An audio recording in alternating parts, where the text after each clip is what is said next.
Hello, I'm Zen, and welcome to a Nightcap, where we trade the day's hustle for a brief moment of reflection. Over here, we do things a little differently. I'm feeling somewhat better tonight, so my drink of choice, a nice hot cup of matcha green tea with a little turmeric in it for added spice. But hey, if you need something a little stronger, I won't judge. Tonight we're talking about a topic that's often met with mixed emotions and varying perspectives. Submission in marriage. It's a theme that carries a weight of tradition, yet sparks modern-day debates on equality and partnership. So grab your drink of choice, get comfy, and let's get into it. I was having a discussion with a group of women on the topic of submission in relationships when the thought of submitting to authority came to mind. Why is it we have a harder time submitting to our spouse whom we love than submitting to strangers or those outside of our homes? Submission in marriage. The phrase itself can evoke a spectrum of reactions, from reverence to resistance.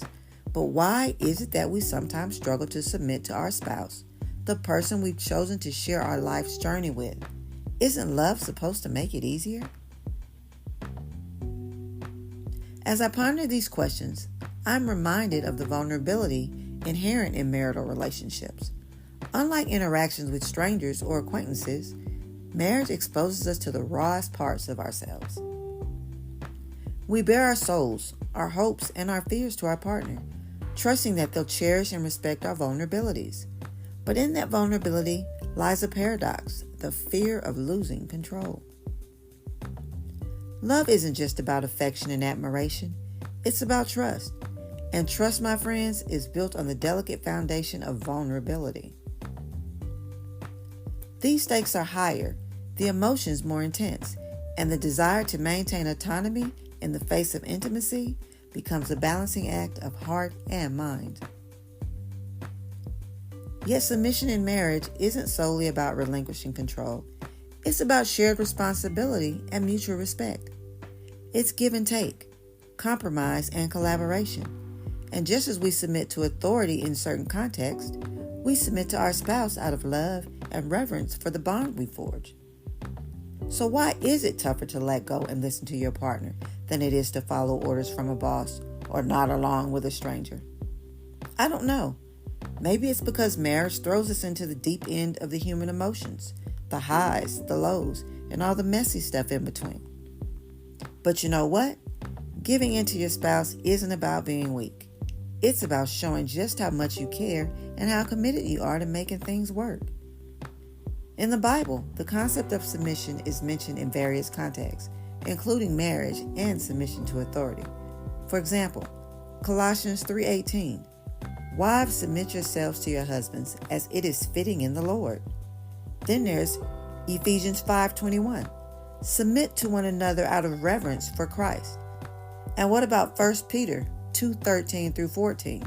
"Submit yourselves for the Lord's sake to every human authority, whether to the emperor as the supreme authority or to governors who are sent by him to punish those who do wrong and to commend those who do right." It's important to note that the biblical concept of submission in marriage also does not imply inferiority or oppression by one spouse to the other. Instead, it too emphasizes mutual respect, love, and cooperation within the marital relationship.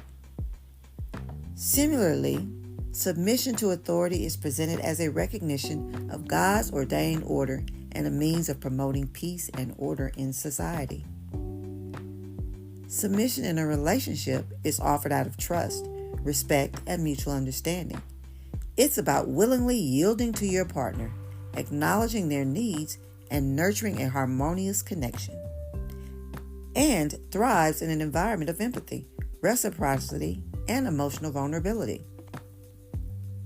I get it. In relationships, it's about embracing vulnerability and emotional intimacy as a conscious choice. While in the realm of authority, it often involves upholding social order and adhering to governance for the greater good. Well, as we wrap up tonight's reflections, I invite you to ponder your own journey with submission in marriage. But remember, reverencing your spouse as much as you do authority is vital. If you're finding it tough to submit to your spouse, it's worth digging into why. It could be a sign that there's something deeper going on in the relationship that needs addressing. Well, until next time, embrace the beauty of vulnerability and the power of love. Good night, and thanks again for joining me in A Nightcap.